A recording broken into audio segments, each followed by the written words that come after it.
உள்ளாடை மட்டும் போட்டேன் ஒரு பொட்டு தங்கம் இல்லை, முழுக்கால் சட்டை போட்டேன் ஒரு பொட்டு தங்கம் இல்லை, பாவாடை தாவணி போட்டேன் ஒரு பொட்டு தங்கம் இல்லை, கூரச்சேலை பாவாடை போட்டும் ஒரு பொட்டு தங்கம் இல்லை.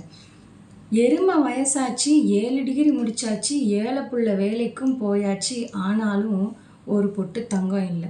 மருத மாப்பிள்ளை வர மல்லிகைப்பூ வாங்க பணம் இல்லை, கொலச மாப்பிள்ளை வர குங்குமம் கூட வாங்க பணம் இல்லை, கோயம்புத்தூர் மாப்பிள்ளை வர கூரைப்புடவை வாங்க பணம் இல்லை, கடலூர் மாப்பிள்ளை வர காப்பி பொடி வாங்க கூட பணம் இல்லை. இல்லை இல்லைன்னு சொல்லி இந்த ஏழை பிள்ளைக்கு மாப்பிள்ளையும் இல்லைன்னு ஆகிப்போச்சு. நிறத்தில் தங்கம் தான், படிப்பில் தங்கம் தான், குணத்துலேயும் தங்கம் தான், ஆனால் இளவு தங்கம் ஒரு பொட்டு இல்லையே. முள்பாத வழியில தான் முத்தின கத்திரிக்காய் கிடக்குமா, முழுசா வயசான சிரிக்கி மூலக்கதவு ஓரத்தில் தான் கிடக்கணுமா.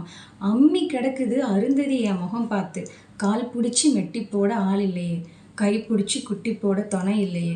பவுனு கூட வேணாம் நல்ல நாள் பாரும், பாவி மக வீட்டில் தான் கல்யாணத்துக்கு கூட காசு இல்லையே. கோயில் கூட போதும், மஞ்சக்கயிறு கூட போதும், பூ மாலை 500 ரூபா, மஞ்சக்கயிறு 5 ரூபா, பட்டுச்சேலை 1000 ரூபா, தாய்மாமன் வேட்டி 800 ரூபா.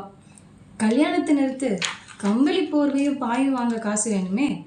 சவம் கொஞ்ச நாள் போட்டும் காசு சேரும், குருடங்கிட்டையாவது இந்த முத்துன கத்திரிக்காய் விலை போகும். Hello all, this is R Dharanendran. என்ன அப்படின்னா, இன்றைக்கி தங்க ரேட்டு எப்படி ஏறிட்டு இருக்கு அப்படிங்கிறது நமக்கு தெரியும். ஸோ இந்த டைமில் டவுரி கொடுக்குறது அப்படிங்கிறது எவ்வளோ கஷ்டமான விஷயம் அப்படிங்கிறத நம்ம புரிஞ்சுக்கணும். அண்ட் ப்ளஸ் இந்த மாதிரி நிறையா வயசான பொண்ணுங்களுக்கு டவுரி கொடுக்க முடியாமல் எவ்வளோ கஷ்டப்படுறாங்க அப்படின்றத சொல்லணும் அப்படின்றதுக்காக தான் நான் இந்த ஒரு கவிதையை ட்ரை பண்ணேன். தேங்க்யூ.